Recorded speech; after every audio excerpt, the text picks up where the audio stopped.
Do que é feito a matriz divina? Os experimentos mostram que a matriz é feita de uma modalidade de energia que não se assemelha a nada conhecida no passado.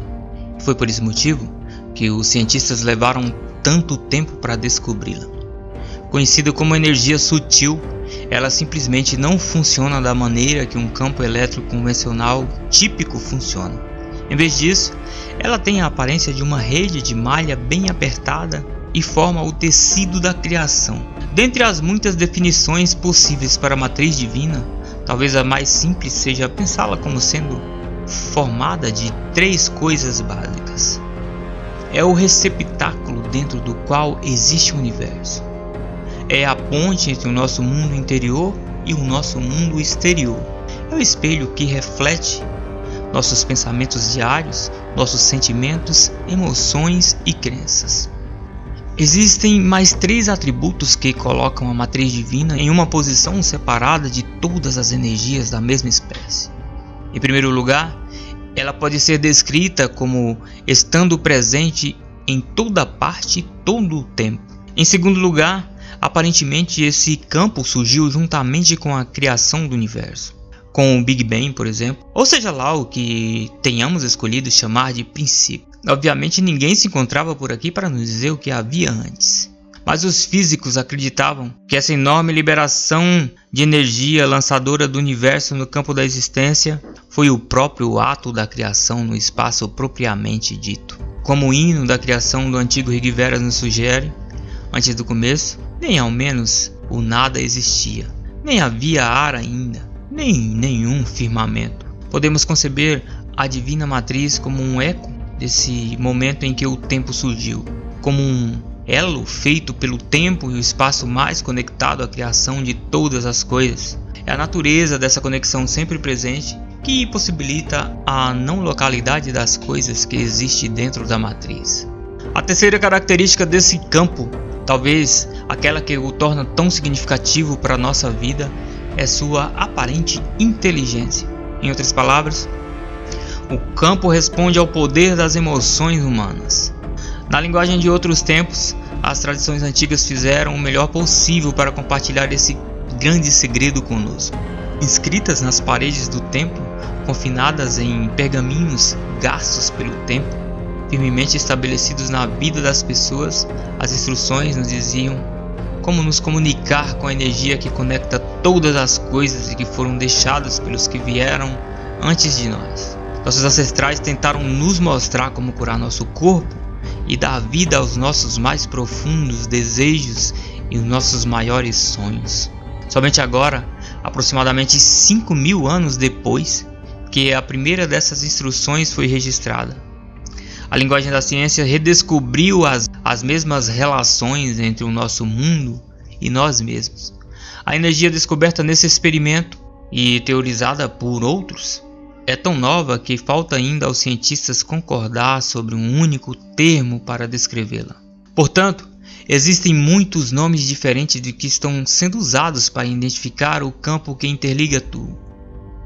Por exemplo, Edgar Mitchell, o primeiro astronauta da nave espacial Apollo, batizou de a mente da natureza. O físico e coautor da teoria das supercordas, Michio Kaku, descreveu essa energia como holograma quântico. Conquanto esses sejam rótulos modernos para a força cósmica que se acredita responsável pelo universo, encontramos temas semelhantes, até mesmo nas palavras semelhantes, em textos criados milhares de anos atrás da física quântica. Por exemplo, os evangelhos gnósticos, que datam do século IV, também usavam a palavra mente para descrever essa força, dizendo como do poder do silêncio surgiu um grande poder, a mente do universo que dirige todas as coisas. Por mais diferente que os nomes pareçam ser, todos aparentemente estão descrevendo a mesma coisa, a essência viva que é o tecido da nossa realidade. É a essa mente que Planck faz referência quando estava em Florença, na Itália, em meados do século XX, durante a palestra que apresentou em 1944. Ele fez uma declaração que muito provavelmente não foi nem mesmo completamente compreendida pelos cientistas daquela época. Em palavras proféticas, que seriam tão impactantes no século XXI como foram quando pronunciadas há tantos anos, Planck disse. Na qualidade de alguém que devotou a vida inteira à ciência mais esclarecida, ao estudo da matéria, posso fazer a seguinte afirmativa como resultado de minhas pesquisas sobre os átomos. A matéria, como matéria propriamente dita, não existe.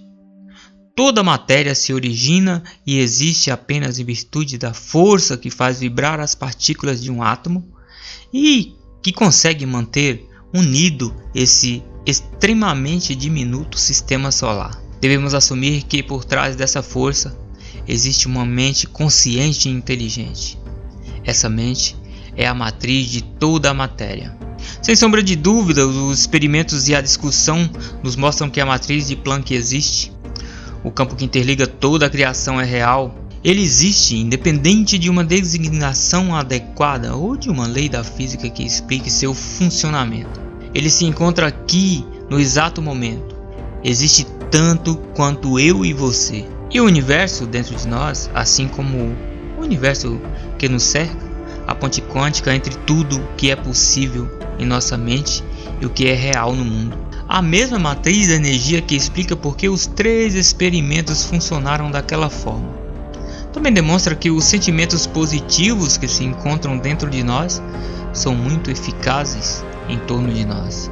Contudo, a nossa ligação à matriz de toda a matéria vai além disso. Ela continua em coisas que não podemos ver. A matriz divina está em toda parte e em todas as coisas.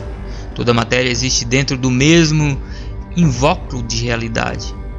Do pássaro voando no céu às partículas cósmicas que passam através do nosso corpo e casa como se fôssemos espaços vazios.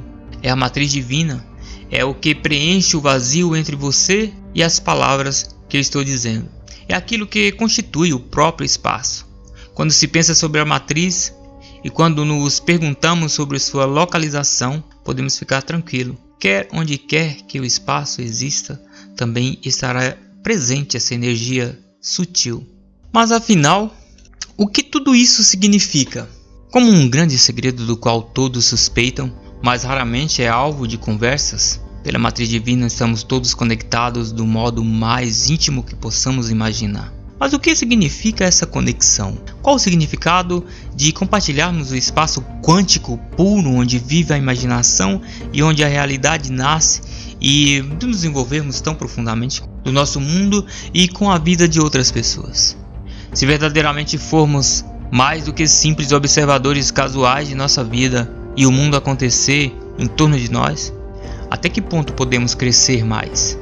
Os experimentos anteriores demonstraram que dentro de nós existe um poder diferente de qualquer um já criado por máquinas de laboratório. É uma força que não é limitada pelas leis da física. Pelo menos, não pelas leis que compreendemos hoje. E não precisamos de um experimento de laboratório para que essa conexão exista. Quantas vezes telefonamos para alguém só para descobrir que essa pessoa já estava na linha quando tiramos o fone do gancho? Ou quantas vezes discamos um número e descobrimos que a linha estava ocupada porque a pessoa estava ligando para falar conosco? Em quantas ocasiões nos encontramos nos divertindo com amigos em uma rua movimentada, em um shopping ou no aeroporto e somos assaltados pela estranha sensação de que já estivemos naquele lugar antes, ou com aquelas pessoas anteriormente, fazendo exatamente o que estamos fazendo naquele momento? Ainda que esses exemplos simples gerem comentários divertidos, eles são mais do que circunstâncias aleatórias. Embora não possamos provar cientificamente por que essas coisas acontecem, nós todos sabemos que elas ocorrem. Em tais momentos de conectividade e déjà vu nos encontramos espontaneamente transcendendo os limites impostos pelas leis físicas. Nesses breves instantes, somos lembrados de que provavelmente existe mais sobre o universo e sobre nós do que possamos conscientemente conhecer. Esse é o mesmo poder nos dizendo que somos mais que simples observadores neste mundo. O segredo para nos experimentarmos nesse sentimento é criar essas experiências intencionalmente.